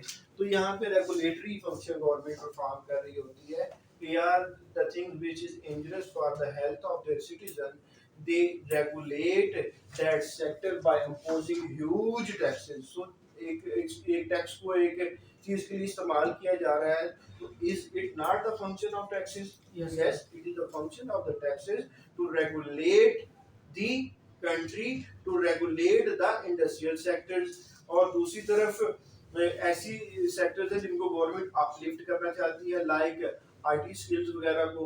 तो गवर्नमेंट कहती है there is no need to impose any taxes on the IT sector because what are they doing, they are earning the export revenue for the country, they are bringing dollar inside Pakistan. Freelancing भी बहुत tax हाँ yes yes, अब कर दी है ना, क्योंकि we have acute shortage of fund. Acute होता है शदीद, मरने वाला हो तो वो अक्यूट टेम्परेचर है ऐसे यार। और इसी तरह पाकिस्तान के पास previously there was speculating that we are going to bankrupt, use नहीं होता ज्यादा। कि हम लोग जो है वो बैंकरप्ट होने जा रहे हैं, हम ख़त्म होने जा रहे हैं, हमें दिवालिया होने जा रहे हैं, यही खबरें थी। तो फिर दिवालिया होने से पहले पहले फिर गवर्नमेंट कहती है कहीं ना कहीं से जहाँ से भी पैसा आता है ले लो यार, यही है ना। तो इसीलिए फिर otherwise as per previous legislation IT and IT enabled services were exempt from tax, any type of tax till 2025। 2025 तक legislation थी कि IT and IT enabled services are exempt from tax, but now what happened, we taxed the IT services, but tax is very nominal on these services. If you are exporting the services of IT and IT enabled, you are paying just 0.25%. What is this? 0.25%. If you are exporting services of 1 million, what you have to pay? Multiply by 0.25%. What should be the answer? 25 नहीं, 25 भी नहीं बनना चाहिए यार, 25,000। 100 मेरा ख्याल है ये होना। चलो इसको मल्टीप्लाई करो, 1 मिलियन मल्टीप्लाई बाय 0.25, 100 के पीछे 25 पैसे, 2.5 लाख। ना करो यार, 2.5 लाख, 25 लाख का खबर 25% बन जाएगा, 2500। यही मैं कह रहा हूँ। अब देखो, if a person is 1 million earning 1 million and he is paying 2500, क्या कुछ भी नहीं है यार। फिर ये तो इतना तो अगर पाकिस्तान के बुरे हालात हैं तो उसको 2500 की बजाय उसे खुद कहना चाहिए कि यार इतने बुरे हालात हैं, मुझे 10 लाख आ रहा है, ये लो सरकार मैं आपको 50,000 दे दूँ। वो 2500 दे के भी परेशान है, वो 2500 दे के भी। तो देखिए टैक्स कर दिया है फ्रीलांसिंग, भाई टैक्स तो कर देखो है किया कितना है, ठीक है जी। तो एक ये भी है, लेकिन ये भी एक पूरी गेम है। ये फैसिलिटी अवेल करने के लिए आपको एक तरीके के साथ टैक्सेशन करवानी पड़ेगी, ऐसे नहीं करनी पड़ेगी। आपको section 154A of the income tax ordinance को सामने रखना पड़ेगा। 154A deals with the exports of services, और उसको 154A का सब सेक्शन 1A जो है वो डील करता है IT and IT enabled services को। तो अगर कुछ शराइत है उसके अंदर, अगर वो शराइत पूरी होंगी तो फिर ये वाला लगेगा 0.25%। अगर वो शराइत नहीं पूरी होंगी तो फिर कुछ शराइत नहीं पूरी होंगी तो 1% हो जाएगा। नहीं, अगर सर्विसेज IT की डेफिनेशन में नहीं आएंगे तो 1% हो जाएगा, और अगर वो शराइत नहीं पूरी होंगी तो फिर प्रॉफिट एंड लॉस अकाउंट बनाना पड़ेगा, इनकम स्टेटमेंट जिसे कहते हैं, और जो कुछ भी रेट निकलेगा फिर स्लैब पे जाना पड़ेगा, चाहे 17% हो चाहे 25% हो। कुछ शराइत है वो अगर मीट होगी तो 1% और 0.25% होगा, ठीक है। तो ये अभी अब रेगुलेटरी फंक्शन का पता चल गया कि जिसको उठाना चाहते हैं, रेगुलेटर पंखे वाला यार, कि जिस सेक्टर को बेहतर करना है उसको माफ़ी दे दो, जिस सेक्टर को डाउन करवाना है कि सिगरेट ना भी चले तो यार अच्छी बात है कि मुल्क के लोग बीमार ही होते हैं तो उस पर टैक्सेस हैवी इम्पोज कर दो।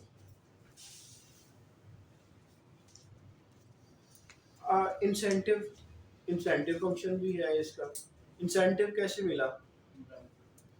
बेनिफिट इंसेंटिव यही होता है ना, मराद जो होती हैं बेनिफिट्स होते हैं। तो एक टैक्स का फंक्शन ये वाला भी है। वो कैसे आप समझ सकते हैं? वो इस तरह समझ सकते हैं कि लाइक टीचर्स को पहले इंसेंटिव ऐसा था कि अगर कोई वो टीचर भी किसी ऐसे अदारे में जो कि HEC से रिकगनाइज हो या board of intermediate and secondary education से अदारा इल्हाक हो, तो वहाँ पे अगर कोई उस्ताद है तो उसकी जो भी टैक्स लायबिलिटी बनेगी 50% छूट दे दी जाएगी उसको। अगर लेट्स सपोज कि उसका टैक्स बन रहा है 5 लाख तो उससे 2.5 लाख लिया जाएगा, उसको इंसेंटिव दिया जा रहा है। टैक्सेस, लेकिन फिर सरकार को वहाँ पे भी पैसे की ज़रूरत पड़ी, तो अब टीचर को भी 50 से कम करते करते अभी 25 पे ले आए हैं। यहाँ हमने प्राइवेट इन्वेस्टर को हाईलाइट किया हुआ है, जो प्राइवेट इन्वेस्टर हैं उनकी स्पेशल कोई भी मैं जस्ट आई एग्जाम्पलीफाइंग, तो इंसेंटिव होता क्या है, फ़ायदा देना। तो फंक्शन तो ये टीचर को नहीं दिया जा रहा, फ़ायदा दिया जा रहा है ताकि उस्ताद जो है उसको कुछ बेनिफिट दे दिया जाए। इंसेंटिव जो है वो भी एक फंक्शन है टैक्सेशन का। So here in the book he highlighted about the 4 functions. Number 1 is physical, Mali allocation, अमीरों से लो, गरीबों पे लगाओ। फिजिकल माल इकट्ठा करो, रेवेन्यू इकट्ठा करो, ये फंक्शन है। एलोकेशन फंक्शन है कि अमीरों से लो और गरीबों पे लगाओ कि कहाँ कहाँ पे एलोकेट करना है। तीसरा रेगुलेटरी के जहाँ जितनी जितनी ज़रूरत है उस हिसाब से मैनेज करो। जिस सेक्टर को ऊपर उठाना है उसको माफ़ कर दो, जिसको नीचे लेके आना है उसको हाई टैक्स कर दो। और चौथा incentive. So whenever if this appears in your exam, what are the function of taxes, you may write the function of taxes. इकोनॉमियम बन जाएगा फारी। हाँ, जो भी एक्रोनियम बनाना याद करने के लिए वो याद रखिएगा जी। कोई फारी बना ले या FARA फारी बना ले, ठीक है जी। तो ये आप लोगों ने याद रखना है कि what are the function of taxes. अभी there is no need to tell you about what are the types of taxes. You all know that there are 2 types of taxes. One is direct taxes and the other one is indirect taxes. So what are the examples of direct taxes? Your income tax is example of direct taxes. Your wealth tax is example of direct taxes. Your capital value tax CVT is example of direct taxes. Your property tax which you pay to the Excise and Taxation Department of Punjab, or if you people are living in Sindh, so whatever you're paying to the Excise and Taxation of Sindh, so that is also example of, literally speaking, they will ask you in the interview about what, please exemplify the direct taxes. Give us the examples of direct taxes. Here you are thinking it's a very simple question, but you will encounter this question during your interview.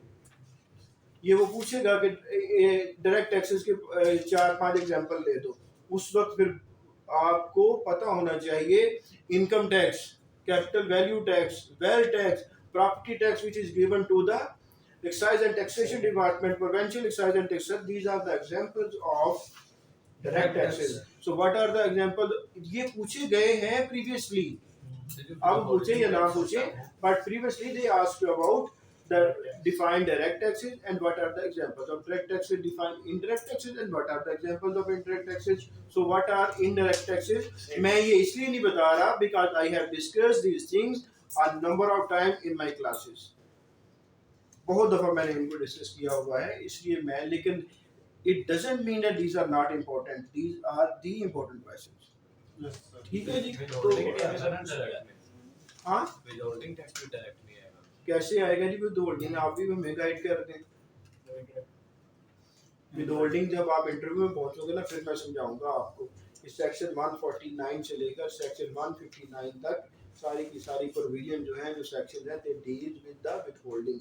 Section 148 custom वाले जो withholding करते हैं जब आप import करते हैं। Section 149 149 जब salary पे करते हैं तो जो सैलरी पे करने वाला बंदा है वो विदहोल्डिंग करता है। सेक्शन 150 जब आप किसी को डिविडेंड मिलता है कंपनी से तो डिविडेंड देने वाली कंपनी विदहोल्ड करती है। सेक्शन 151 जब प्रॉफिट ऑन डेट होता है तो जो बैंक आपको प्रॉफिट ऑन डेट दे रहा होता है वो विदहोल्डिंग करता है। सेक्शन 152 जब आपने किसी नॉन रेजिडेंट को पैसा देना होता है तो नॉन रेजिडेंट को पैसा देते हुए जब जो बैंक यहाँ से पैसा भेजेगा वो विदहोल्डिंग करके फिर पैसा भेजेगा। मिसाल के तौर पर आपने इंटरनेशनल कोई सर्विसेज ली हैं और बाहर किसी को पैसा देना चाहते हैं तो बैंक के थ्रू ही देंगे ना, ऐसे तो नहीं जाएगा। तो बैंक पे लाजम है कि 152 के मुताबिक नॉन रेजिडेंट को पेमेंट करते हुए विदहोल्डिंग करे। 153 1A 1B 1C 1A supplies जब आप लेते हैं तो सप्लाईज लेते हुए आप विदहोल्डिंग करके फिर पेमेंट करेंगे। मिसाल के तौर पर आपने मुझसे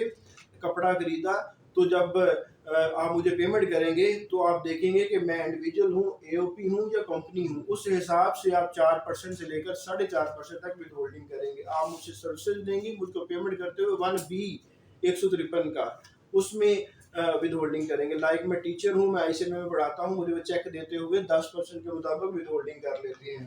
1C जब कॉन्ट्रैक्ट होगा तो कॉन्ट्रैक्ट के मुताबिक 7% विद होल्डिंग की जाएगी।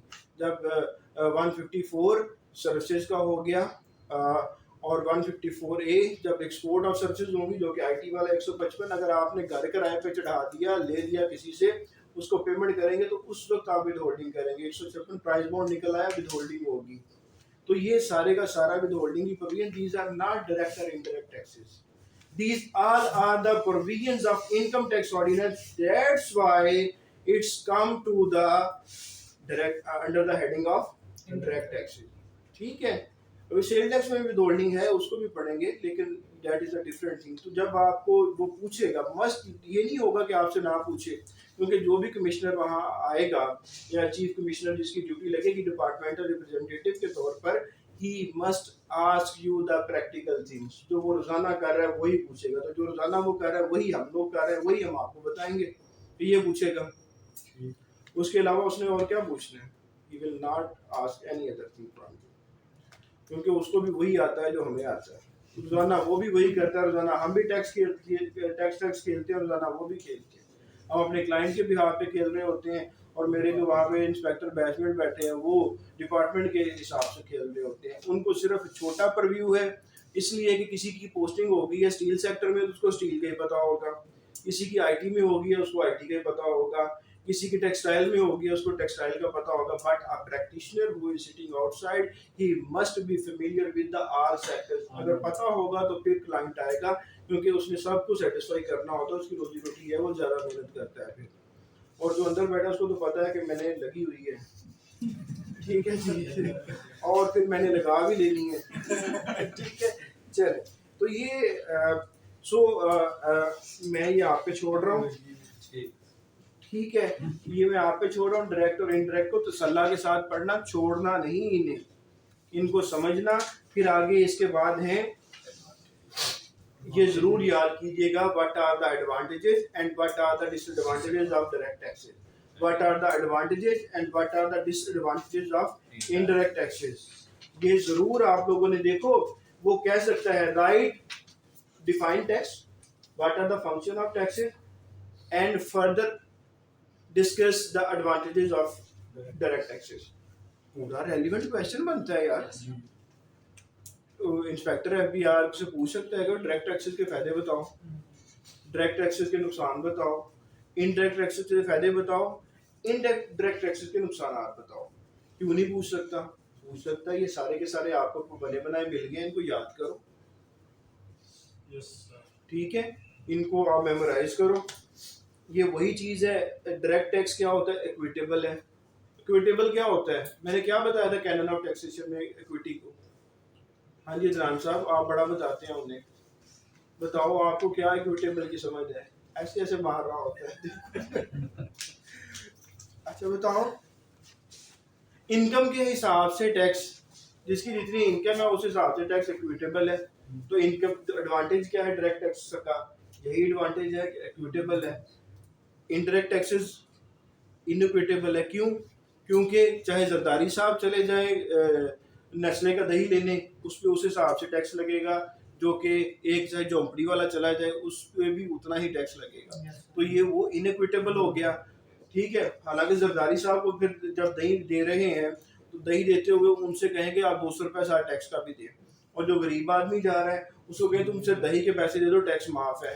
लेकिन इनडायरेक्ट टैक्स तो ऐसे नहीं कहता, वो कहता है कि कमाई का लेवल नहीं देखूंगा, चीज़ को देखूंगा, जो लेने आके जो भी कंज्यूम करेगा उससे टैक्स लिया जाएगा। तो ये डायरेक्ट का एडवांटेज है कि इनकम के हिसाब से इक्विटेबल है और इनडायरेक्ट इनइक्विटेबल है। तो these are the advantages and disadvantages which are required by you to study and to memorize।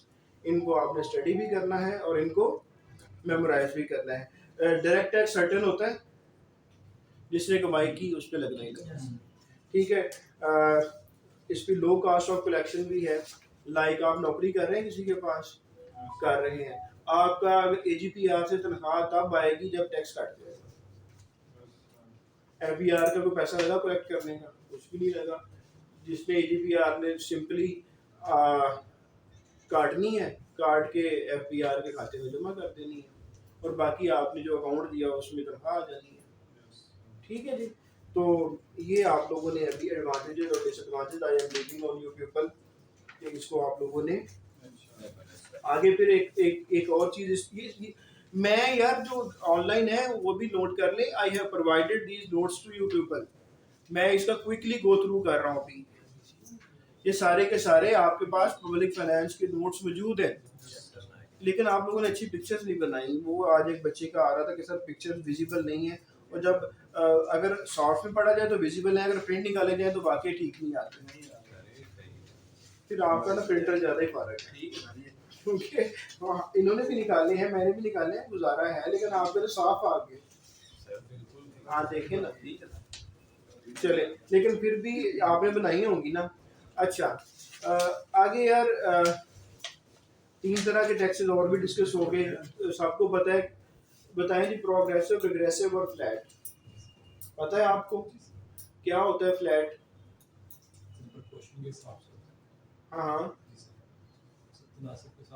Income का लेवल कोई भी हो, टैक्स रेट सेम होगा। इनकम चाहे आपकी 5 लाख है, रेट 10%। इनकम आपकी 5 करोड़ है, रेट 10%। ये क्या है? फ्लैट है। प्रोग्रेसिव क्या है? इनकम 5 लाख है, रेट 6%। इनकम 6 लाख हुई, रेट 7%। इसी तरह जिस तरह इनकम बढ़ती जाएगी रेट ऑफ टैक्स भी प्रोग्रेसिव। और रिग्रेसिव क्या है? जितनी इनकम बढ़ाते जाओ टैक्स कम करवाते जाओ। तो ये भी एक अच्छा तरीका है, ये रिग्रेसिव टैक्सिंग है। शायद चाइना ने इसे अडॉप्ट किया था कि उन्होंने कहा था कि जो जितना ज़्यादा रेवेन्यू कमाएगी गवर्नमेंट को रिपोर्ट करेगी, तो उसको उतना कम टैक्स करेंगे। जितना को बाहर पाल बेचेगा उसका टैक्स हम कम करते जाएंगे।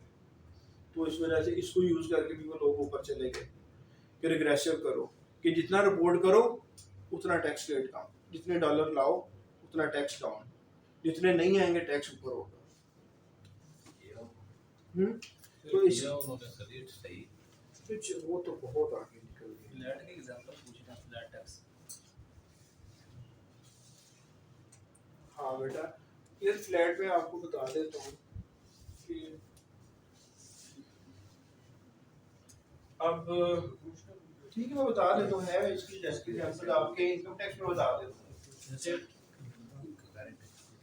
मैं बताऊँ। एक और क्वेश्चन है, सेल टैक्स कैसे रिग्रेसिव है? मैं चलो डिस्कस करते हैं, ये सुनिएगा जी, प्लीज डिस्कस, आपस में डिस्कस नहीं करें। फ्लैट पहले लिख लेते हैं कि फ्लैट क्या है। अच्छा ना, मैं एज्यूम कर जाता हूँ सम टाइम कि मेरे पास जितने स्टूडेंट पढ़े उनको मैंने बड़े अच्छे तरीके से पढ़ाया हुआ है, ऐसे ही है ना जी। अच्छा, फ्लैट क्या है कि लेट्स सपोज कि इनकम जो है वो 10,000 है, रेट ऑफ टैक्स 15% है। इनकम 50 लाख है, रेट ऑफ टैक्स कितना है? 15%। तो ये फ्लैट टैक्स की एग्जांपल है। अब हम आ जाते हैं इनकम टैक्स ऑर्डिनेंस के ऊपर। Section 7B deal with profit on debt. अब क्या है, आपका बैंक अकाउंट है, बैंक में पैसे पड़े हुए हैं। बैंक में जब पैसे पड़े रहते हैं तो बैंक जो है वो उसके ऊपर इंटरेस्ट देता है। तो इंटरेस्ट का वर्ड यूज नहीं होता इनकम टैक्स ऑर्डिनेंस के अंदर, जब भी वर्ड यूज होता है प्रॉफिट ऑन डेट यूज होता है। तो section 151 sorry, withholding on profit on date.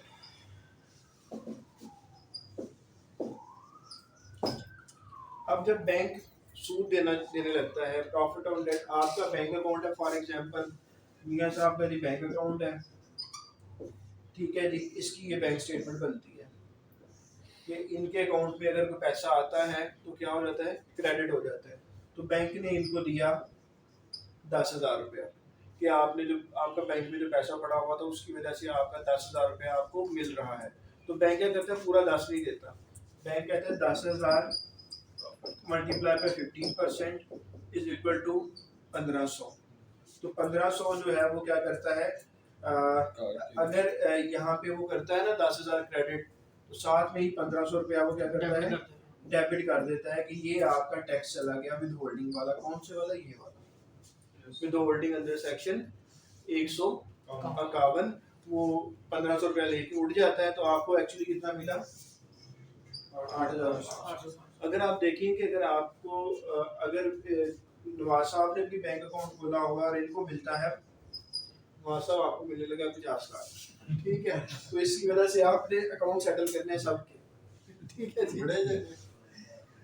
ठीक है, इसलिए हम आपको 50 दे रहे हैं, ठीक है जी। तो आपको मिलता है 50 लाख को हम लिखते हैं 5 मिलियन, तो आपका हो गया 5 मिलियन से नवाज साहब कह रहे हैं फीस काट के भागी ऐसे मैं इसको ऐड करता हूँ, शिवाज साहब पे डिलीट कर देते हैं और लिटरली मुझे नहीं पता, वो अपनी मर्जी से करते हैं क्योंकि उनका हिसाब किताब वो देखते हैं किस किस का नहीं है, रिमूव अच्छा, तो 5 मिलियन, अच्छा जी, तो आप देखें जी 5 मिलियन, तो इसका 15% निकाल लें, कितना बना, 15%, तो नहीं यार ज्यादा बनेगा, 7.5 लाख बनेगा। देखो अगर 1 करोड़ होता 15% 15 लाख बन जाता, ठीक है जी, और आप आधा कर लो 50 लाख, तो 50 लाख का 15% 7.5 लाख, 7,50,000, तो वो क्या करेंगे 0.750 मिलियन क्या करेंगे, वो डेबिट कर जाएंगे और ये हो गए इनके ऊपर 15% के हिसाब से टैक्स लग गया। तो यहाँ एक चीज़ पता चली कि ये फ्लैट टैक्स की एक एग्जांपल है कि अगर आपकी इनकम जो है वो अगर 10,000 है तो आपको फिर भी वही टैक्स लग रहा है प्रॉफिट ऑन डेट पे, और अगर आपकी इनकम 50 लाख है तो फिर भी आपको टैक्स जो लग रहा है वो सेम है। इसी तरह आप डिविडेंड इनकम देख लें कि जब आपको डिविडेंड इनकम मिलती है तो वहाँ पे भी विद होल्डिंग जो है देखा जाता है कि डिविडेंड आ किस कंपनी से रहा है। अगर तो डिविडेंड आ रहा है बिजली बनाने वाली कंपनियों से, जैसे ये बिजली वालों को, तो उसमें अगर किसी ने इन्वेस्ट किया तो शायद उसका 7.5% है, लेकिन अगर आपने चराट सीमेंट ये वो इस तरह की ऑर्गेनाइजेशन में किया तो फिर 15%। डिविडेंड चाहे आपको 10,000 आ रहा है या 50 लाख आ रहा है, रेट सेम ही है। ये नहीं है कि डिविडेंड की इनकम बढ़ रही है तो साथ में रेट भी बढ़ जाए।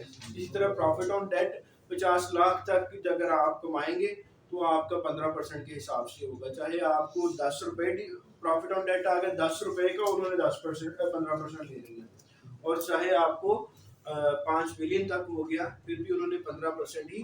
तो फ्लैट की ये एग्जांपल है कि इनकम बढ़ रही है लेकिन रेट ऑफ टैक्स सेम आ रहा है। अब मैंने कहा यार वो गिला करते हैं तो उनको आंसर भी जो है ना पूरा टैक्स ऑर्डिनेंस के हाँ डिग्रेसिबल था थोड़ा सा। अब पाकिस्तान में डिग्रेसिव ये है कि इनकम बढ़ने के साथ साथ रेट ऑफ टैक्स जो है वो कम हो जाए। तो पाकिस्तान में यूजुअली चल तो यही रहा है कि यार इनकम बढ़ने से रेट ऑफ टैक्स भी जो है वो बढ़ रहा है, और सम इंस्टेंस में जिस तरह ये मैंने आप मेरे माइंड में आ गया फ्लैट वाला और डिविडेंड वाला मेरे जेन में आ गया तो मैंने आपको दिखा दिया यार। ये जो रिग्रेसिव की जब हम डेफिनेशन करते हैं तो उसमें क्या हो रहा है कि आपकी इनकम बढ़ेगी, आपकी इनकम बढ़ेगी तो टैक्स रेट कम होगा। तो यार रेट तो सेम ही चल रहा होता है, सबके ऊपर जीएसटी 17% ही है सर। इसमें इसने एग्जांपल में वैल्यू एडेड टैक्स का लिखा हुआ है। हाँ, तो वैल्यू एडेड टैक्स जो है वैसे वो तो सेल टैक्स की एक टिपिकल एग्जांपल है। सेल टैक्स जो है उसने लिखा हुआ है, लेकिन उसका एक पैरामीटर मुझे लग रहा है पूरा नहीं हो रहा है कि रेट ऑफ टैक्स डाउन होता है, कि जब हम डेफिनेशन करते हैं उसकी कि जैसे जैसे इनकम का लेवल अप होता है तो रेट ऑफ टैक्स जो है वो डाउन होता है। यही रिग्रेसिव की डेफिनेशन है, निकालने की कुछ ऐसे ही है। अगर रिग्रेसिव की डेफिनेशन वो है तो आपकी इनकम कुछ भी है लेकिन रेट ऑफ टैक्स तो सबके लिए सेम है, जीएसटी जो है, तो फिर वो एग्जांपल बनती नहीं, बन नहीं पा रही रिग्रेसिव में। रिग्रेशन में तो ये है कि जिस तरह चाइना का मैंने कहा कि जितनी ज़्यादा कमाई बढ़ाते जाओगे उतना टैक्स आप रिड्यूस देते जाना। चाइना में ऐसे है। हाँ चाइना में था, once upon a time they practice this. आप पता नहीं कि ये कर रहे हैं या नहीं कर रहे, लेकिन वंस अपॉन वहाँ पे था ये वाला। या इसको आप फिर इस तरह ले सकते हैं कि लाइक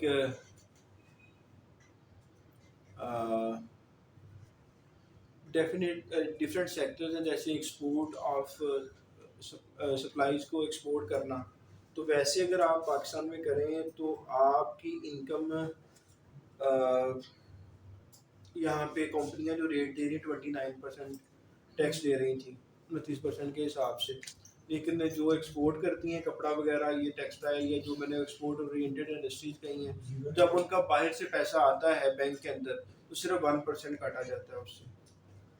लेकिन फिर भी वो एग्जांपल इस तरह नहीं बनेगी कि सबके लिए वैसी है कि इनकम का लेवल कोई भी बाहर से आ रहा है रेट 1% ही रहेगा, ठीक है। तो वो भी फिर फ्लैट की एग्जांपल बन जाएगी कि बाहर से जो भी पैसा आएगा कपड़ा बेच के एक्सपोर्ट करके, तो जब पाकिस्तान में पहुंचेगा, जिस बैंक में भी पहुंचेगा, वो जब आपके अकाउंट में डालने लगेगा तो उसमें से 1% विड्रॉल करके वो एफडीआर को दे देगा, ठीक है।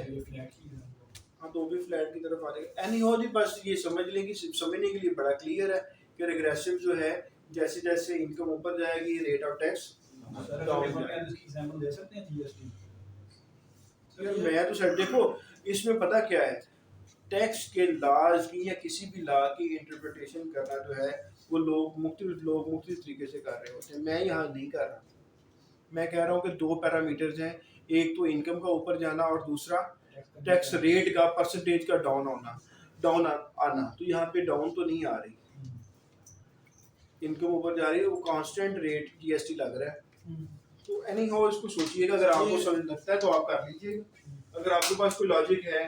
मुझे तो लॉजिक नहीं लग रहा है। ये लिखा हुआ था लिखा देखो बहुत सी किताबें हैं जिसके साथ मैं डिसएग्री करता हूँ, टैक्सेशन में मेरे साथ डिबेट कर ले, मैं कहता हूँ मेरा ये लॉजिक है, मैं इस वजह से करता हूँ, तो मैं ये बुनियाद बनाता हूँ। तो अदालतों में यही हो रहा होता है। अभी हमारा आज केस लगा हुआ था, हम ये कहते हैं कि जो टैक्स लगा दिया इन्होंने कि अगर प्रॉपर्टी खाली भी पड़ी हुई है 7E की 7E की नया सेक्शन इंसर्ट किया गया कि डीम्ड इनकम के ऊपर टैक्स के, मिसाल के तौर पर आपने रिटर्न के अंदर डिक्लेयर कर दिए 10 घर, तो उन्होंने कहा कि ये एक घर में आप रहते 9 घर जो है किराए पे चढ़े हुए हैं, हालांकि वो तो चढ़े नहीं हुए, ठीक है। उन्होंने कहा हम अज्यूम करेंगे चढ़े हुए हैं और अज्यूम करके जो भी उसकी एफईआर वैल्यू होगी उसका हम 5% समझेंगे कि आपको रेंट आ रहा है। मिसाल के तौर पे मेरा 1 करोड़ का घर है डीएचए में, वो समझेंगे ये किराए पे चढ़ा हुआ है। 1 करोड़ का वो निकालेंगे 5%, 1 करोड़ का बन गया 5 लाख, और उसके ऊपर कह रहे हैं कि 20% के हिसाब से टैक्स देते हो। भाई मेरा तो घर चढ़ा ही नहीं हुआ, तो उसके ऊपर 20% में आप 5 लाख का 20% क्यों दूं? तो इसको हमने चैलेंज किया, इसकी वैल्यूज को, कि ये कानून ही जो है वो आइन के अगेंस्ट है, फंडामेंटल राइट्स के अगेंस्ट है। और दूसरा, वेल्थ को टैक्स करना जो है वो सूबों का काम है, वेल्थ को टैक्स करना फेडरेशन का काम नहीं है। वेल्थ का टैक्स लगाना 18वीं अमेंडमेंट के बाद वो सूबों का काम है, वो कॉन्स्टिट्यूशन ऑफ पाकिस्तान के मुताबिक वो फेडरेशन का है ही नहीं। तो अब इसकी हमारी हेयरिंग है 12 तारीख को, आज उन्होंने कहा कि 12 को हम दोबारा सुनेंगे। तो ये है, हर बंदा अपने हिसाब से कानून को तो सोचिएगा, आप लोगों का भी माइंड है रिग्रेसिव को देखें, लेकिन मैं तो तभी कहता हूँ कि दोनों पैरामीटर पूरे होंगे तो मैं कहूँगा रिग्रेसिव। एनी हाउ बस जी, चलो शुक्र है जी इनका। सर फीडर के टैक्स पूल में 4 आते हैं ना जी, क्या फीडर का जो टैक्स कलेक्शन पूल है हाँ उसमें 4 ही आते हैं ना, जो हमने ऑर्डिनेंस और एक्ट पढ़े हैं। क्या 4 आते हैं? इनकम टैक्स और फीडर एक्साइज एक्ट और अपना सेल टैक्स एक्ट और कस्टम्स वाला, उसके अलावा फीडर नहीं कलेक्ट करता है। हाँ मेनली तो यही है यार, ये 4 ही कानून है जो कि एफबीआर जो इनको मैनेज कर रहे हैं, 4 ही है ना, कि और भी है किसी के जेल में आ रहा है इसके अलावा कोई और कानून जो कि एफबीआर जिसकी इम्प्लीमेंटेशन करवा रहा है कस्टम। चलो आज आप लोगों ने क्वेश्चन जो है ना काफी कर लिए साथ साथ। अच्छा नेक्स्ट कैनन ऑफ टैक्सेशन मैंने पढ़ाया होगा। I am not going to discuss this kind of taxation. हाँ तो ये तो अच्छा यार, वो फिस्कल पॉलिसी के आप लोग अपना पेज निकालें जी, सारे लोग पेज निकाल लें, ये वाला, ये इंस्टीट्यूट ऑफ चार्टर्ड अकाउंटेंट जिस बुक पे लिखा हुआ है पब्लिक फाइनेंस का चैप्टर जो है, ये वाला पेज निकालें सारे, प्लीज ये वाला पेज निकालें जिसके ऊपर पाकिस्तान फिस्कल बजट 21-22 लिखा हुआ है। पाकिस्तान का फिस्कल बजट 21-22 लिखा हुआ है, ये पेज निकालें प्लीज। आप लोगों के साथ जो पब्लिक फाइनेंस का शेयर किया गया उसमें से एक को क्लिक करें, उस पर लिखा है ये बुक जो है institute of chartered accountants of Pakistan की है। जब आप उस बुक को खोलते हैं तो उस बुक में ये वाला जो पेज है फिस्कल बजट 21-22, इसके ऊपर हेडिंग दी हुई है। ओपन हो गया सबका? चलो, तो ये है जी वो बजट जिसका एक्सट्रैक्ट जो है आई कैप ने चार्टर्ड अकाउंटेंट्स की बुक में 21-22 का डाला हुआ है। इसमें भी जो नंबर्स दिए हुए हैं वो भी बाद में चेंज हुए, रिवाइज हुए, तो इसको जहाँ पे रिवाइज हुए उसको देख लीजिएगा। हाउएवर कि फिस्कल बजट कुछ इस तरह से नजर आता है। फिस्कल बजट माली बजट, माली बजट, फिस्कल ईयर माली साल, फिस्कल बजट माली बजट। तो इसके दो साइडें हैं। एक साइड पे उन्होंने रिसीट लिख दी, सरकारी जो होती हैं वो एक साइड पे खर्चे होते हैं और एक साइड पे इनकम होती है। तो उन्होंने एक साइड पे इनकम लिख दी है और एक साइड पे खर्चे लिख दिए हैं। अब इनकम में देखो सबसे बड़ा शुरू जो उन्होंने किया, सबसे बड़ा जो हिस्सा आता है इनकम का सरकार का, वो कहाँ से उन्होंने एस्टिमेट किया? टैक्स से। ये टैक्स उन्होंने 5829 लिखा, लेकिन जब साल ये माली साल 2022 खत्म हुआ, 21-22 जब एंड हुआ, तो उस वक्त 6100 का टारगेट था शायद, ऐसे ही है। और इन्होंने बड़ा इजीली इसको अचीव भी किया, इससे ऊपर चले गए। तो ये रिवाइज हुआ था, ठीक है। लेकिन यहाँ से स्टार्ट हुआ, सब इसी पॉइंट पे है ना जी, इस पेज पे है ना सारे। ऑनलाइन वाले भी अगर हमारे पेड ग्रुप के अंदर जो मैंने शेयर किए हुए हैं, 2 ही पब्लिक फाइनेंस के मैंने शेयर किए हैं, उनमें से एक आई कैप वालों की ऑफिशियल बुक का है, उसको आप लोगों ने ओपन करना है और उसका ये वाला पेज निकालना है जिसपे फिस्कल बजट पाकिस्तान का लिखा हुआ है। इसमें 2 साइडें हैं, एक रिसीट वाली है और एक एक्सपेंडिचर वाली है। रिसीट वाली साइड में आपसे डिस्कस कर रहा हूँ। इसका पहला ही जो लाइन है वो अबाउट है टैक्स रेवेन्यू, क्योंकि जो रिसीट्स होती हैं गवर्नमेंट को सबसे ज्यादा किस चीज से होती हैं? टैक्स से होती हैं। तो ये टैक्स 5829 लिखा हुआ है, लेकिन इसको आपने मिटा के आपने कर लेना है अकॉर्डिंग टू रिवाइज्ड, जो रिवाइज किया गया। और शायद वो 6.1 ट्रिलियन 6100 बिलियन रुपए जो है वो रिवाइज किए गए। तो पाकिस्तान में एक दफा बजट थोड़ी आता है, ये 3-3 4-4 दफा तो मिनी बजट आ रहे होते हैं। तो ये है जिसकी वो कह रहा होता है कि फिस्कल पॉलिसी ऐसी हो जो कि प्राइस की और चीज़ों की स्टेबिलिटी लेके आए। लेकिन हमारा तो इतना इनस्टेबल है कि हम 3-4 दफ़ा हम अपनी वो बजट को खेल लेते हैं, मिनी बजट कर लेते हैं। तो पाकिस्तान की कौन सी फिस्कल पॉलिसी रही नहीं? कभी किसी सेक्टर को एक साल के अंदर ही 4 दफ़ा उसके बारे में फैसला कर लेते, कभी माफ़ कर देते, कभी टैक्स कर देते, कभी पार्शियल टैक्स कर देते हैं। तो ये बड़ा इनकंसिस्टेंट है। अच्छा जी, इसके बाद जो टैक्स का रेवेन्यू हो गया, और आगे मैंने आपको खुद बताया था यार 2 तरह के रेवेन्यू आते हैं पब्लिक फाइनेंस में, एक टैक्स और एक नॉन टैक्स। अभी नॉन टैक्स देख लो। नॉन टैक्स रेवेन्यू उसने टोटल कहा 2080, ठीक है जी। अब नॉन टैक्स में वो जो भी थे, फाइन हो गया, गवर्नमेंट के गेन हो गए, पेनल्टियाँ लगा दी, कहीं पे शेयर है वहाँ से डिविडेंड आ गया, अगर कहीं पे अगर वो डेट दिया हुआ है तो वहाँ से प्रॉफिट ऑन डेट आ गया, तो वो सारे का सारा नॉन टैक्स में आ गया। तो नॉन टैक्स 2080 उसने बिलियन, ये सारी जो फिगर्स हैं ये बिलियंस में है, ये सारी फिगर्स किसमें है? बिलियंस। तो ये 2080, तो ग्रास रिसीट कितनी होगी फिर? लाइन नंबर 1 जमा लाइन नंबर 2, टैक्स रेवेन्यू जमा non tax revenue is equal to gross receipts हो गई। ठीक है, ग्रास रिसीट जब ए हुई, इसमें से उसने प्रोवेंशियल शेयर वो निकाल देगा और पीछे फिर नेट रिसीट रह जाएंगी। प्रोवेंशियल शेयर क्या है? सूबाई हिस्सा, एनएफसी। ये नोट कर लो आज ही अपने पास, जब आप लोग इंटरव्यू पे जाएंगे तो एनएफसी को जरूर पढ़ के जाना। Yes national finance commission award जो हैं जो लास्ट टाइम हुए, उसके बारे में आपसे जरूर पूछा जाएगा। जो भी एफपीएससी का चेयरमैन हुआ वो आपसे एनएफसी अवार्ड के बारे में पूछेगा। बहुत बहुत ज्यादा पूछे जाने वाला क्वेश्चन है इंस्पेक्टर इंडियन रेवेन्यूज। रेटिंग कमेंटमेंट के मुताबिक तो 57.5% उससे मिलना आपने जो कुछ भी है एनएफसी को पढ़ना है जी, मैं ये अर्ज कर रहा हूँ। बाकी आप लोगों ने स्टडी करना है, उसको उसके पॉइंट बना लेने हैं कि इसका क्या पूछा जा सकता है।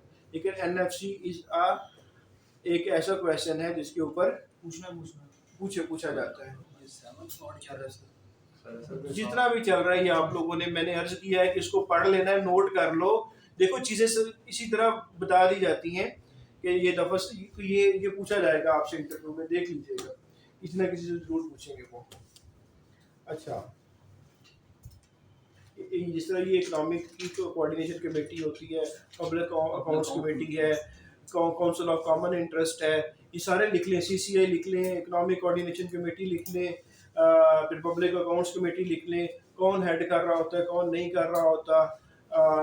काउंसिल ऑफ कॉमन इंटरेस्ट में सारे सूबों के वज़ीर आज़म वज़ीर आला होते हैं, नहीं होती, इस तरह की जो चीज़ें हैं ना। और फिर ये किसके बारे में डिस्कशन हो रही होती है इन कमेटियों में, ये वाले जो क्वेश्चन है ना, ये ज़रूरी होते हैं आप लोगों के लिए। इसमें ये सवाल है कि 18th अमेंडमेंट के बाद हमारे ये मतलब उन लोगों ने अथोराइज कर दिया कि प्रोविंस को 57.5% मिलेगा, पर ये 14% दे रहे हैं इसमें।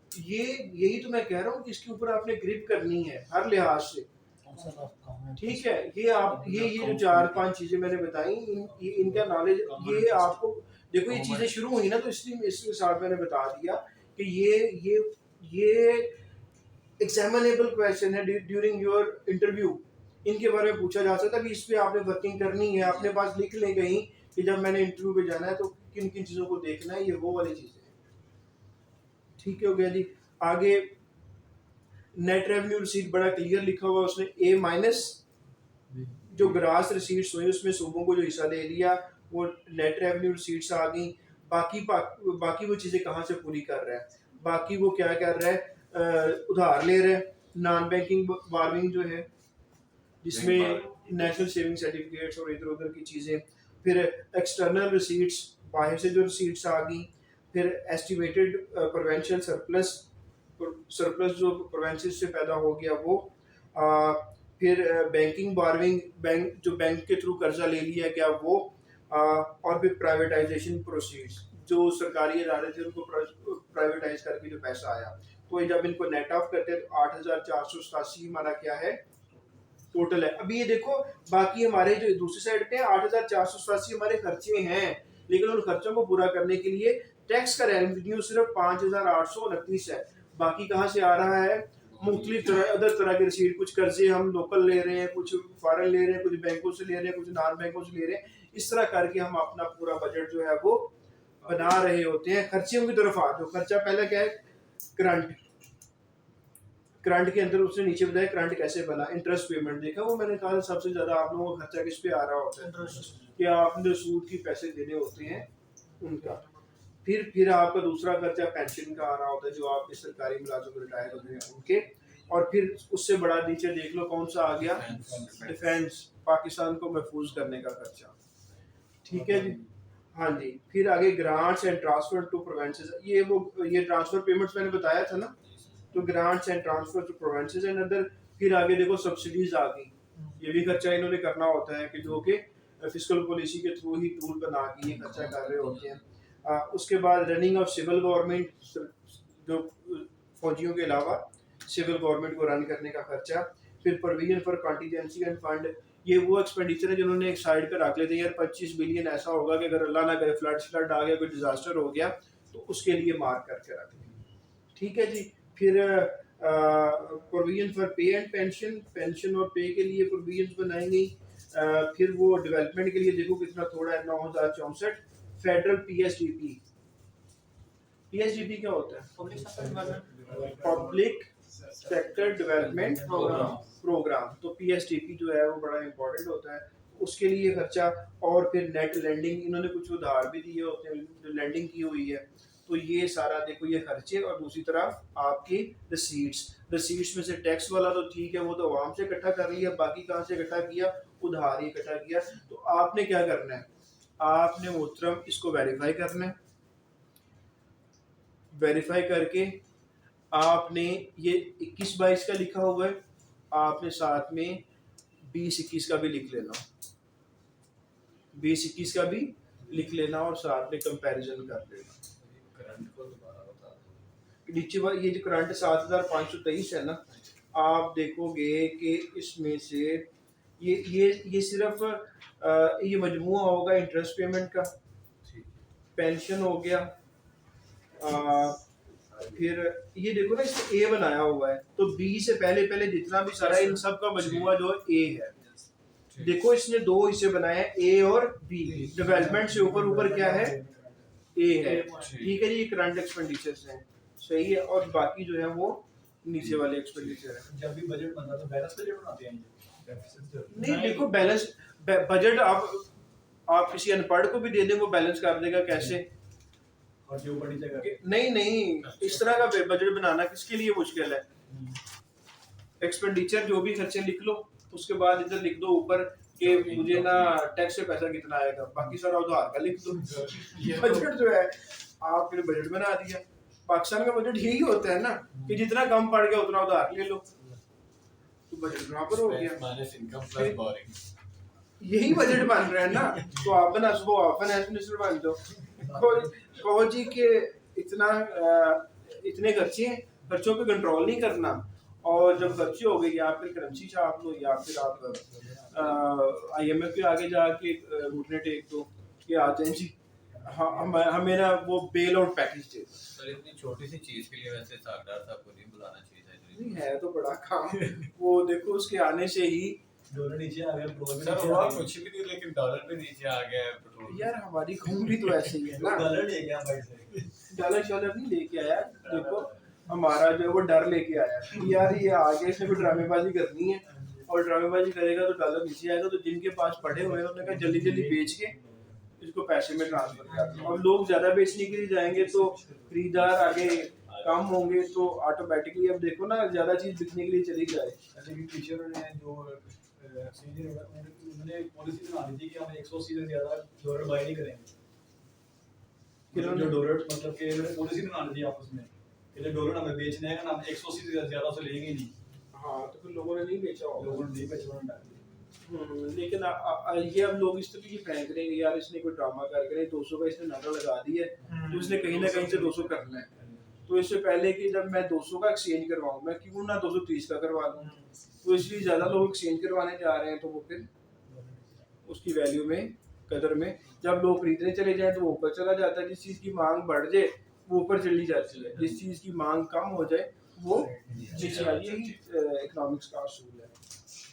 यार आज मेरा प्रोग्राम था, मैंने कास्ट ऑफ कैपिटल जो है ना, लेकिन आपके दरम्यान में क्वेश्चन ज़्यादा आए हैं, और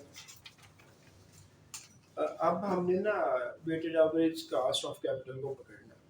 तो वेटेड एवरेज क्या होता है कि जहाँ जहाँ पे जो जो कास्ट आ रही है ना, उन सब का वेट के हिसाब से एवरेज निकाल दो। तो अगर आप वैसे अदारों के, आप गवर्नमेंट को साइड पे रख दो, या अपने माइंड में कंपनी लेके आओ। अगर एक कंपनी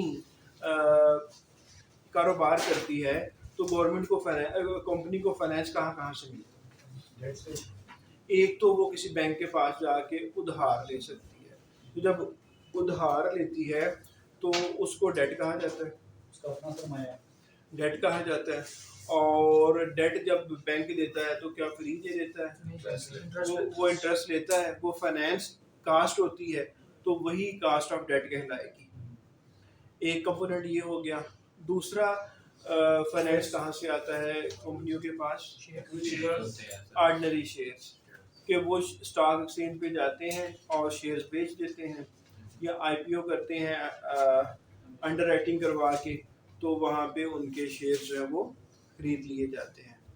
तो एक ये भी तरीका हो गया फाइनेंस। तो जो बंदा सरमाया लगाता है, क्या उसके माइंड में ये नहीं होता कि मुझे भी कोई रिटर्न मिलेगा? तो जो उसके जेन में होता है मुझे रिटर्न मिलेगा, वो कास्ट ऑफ इक्विटी हो जाएगा। क्योंकि जो लोग पैसा सरमाया लगा रहे होते हैं, जो मालिक बन रहे होते हैं, जो ऑर्डिनरी शेयर खरीदते हैं, वो इक्विटी होल्डर होते हैं। और जो इक्विटी होल्डर होते हैं उनके माइंड में होता है कि मुझे रिटर्न मिलेगा, मुझे इसके ऊपर रिवार्ड मिलेगा। अगर मैं आज 100 रुपया लगा रहा हूँ तो मुझे कोई 4-5 रुपये सालाना मिला करेंगे डिविडेंड की सूरत में, और मेरा या फिर प्राइस जो है वो शेयर की बढ़ा करेगी, तो उसकी सूरत में मुझे रिटर्न मिलेगा। तो उसके माइंड में जो है जो रिटर्न मिला करेगा, वो जिसने उधार लिया है कंपनी ने, उसके लिए वो कास्ट होगी, और ऐसी कास्ट को कास्ट ऑफ इक्विटी कहा जाएगा।